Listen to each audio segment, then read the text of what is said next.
திருப்பாடல் 150. அல்லேலூயா.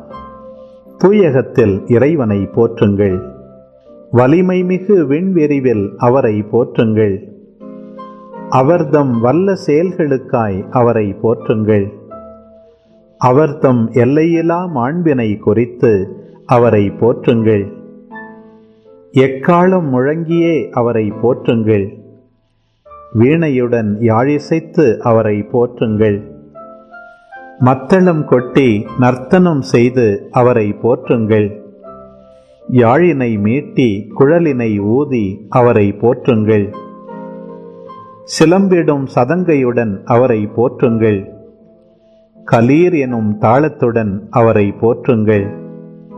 அனைத்து உயிர்களே ஆண்டவரை புகழ்ந்திடுக. அல்லேலூயா.